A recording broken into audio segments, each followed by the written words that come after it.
बाई, काय लाज सोडलेला माणूस आहे आणि तुम्ही इथून तिथून असंच आलात का?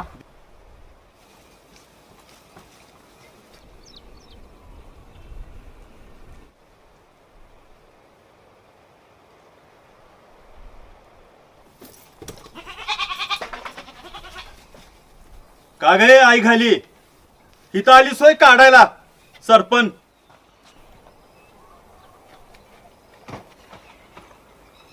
तो काका म्हणला होता बंदराच्या बाजूला सरपण आहे म्हणून थांबले होते. तुला माहित नाही का झोपेतून उठल्या उठल्या मला लागतंय ते. बाई, काय लाज सोडलेला माणूस आहे आणि तुम्ही इथून तिथून असंच आलात का? दिसतंय ना किती त्रास होतोय ते. मग चल बर पडदिशी पांदीला. अहो, काय जरा लाज बीज धरा की. तो काके आला तर? तुझा नवरा ते काके आहे का मी? नवरा असलं म्हणून काय झालं? झोपवता काय रोडवरच? अगं मी येडा बिडा आहे होय तुला रोडवर झोपवायला? पांदीत म्हणतो तुला. काय बाई, रात्र तुमचीच आहे ना? नाही नाही, मला दिवसाच बघायची आहेत की. तुझी आतली कापड त्या दिवशी घेतलेली. चला की मग घरी धावते. अगं येडी, घरी जाईपर्यंत माझी आतली कापड फाटतील की. चल की पडदिशी उरकू. राहू द्या तुमची, माझीच फाडाय. चला.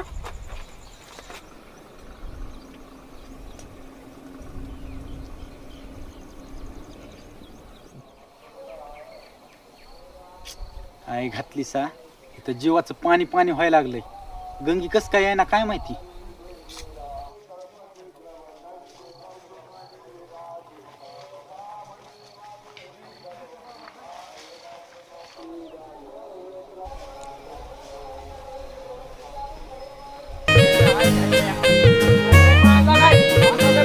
झालं म्हाताऱ्याला चळपोर करी वळवळ. मग मग पुढं पुढं मग कशी धडपड.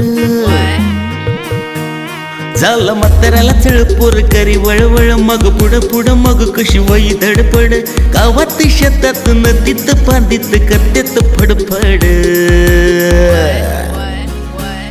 मग उसातली भानगड, मग उसातली भानगड, मग उसातली भानगड, मग उसातली भानगड, मग उसातली भानगड.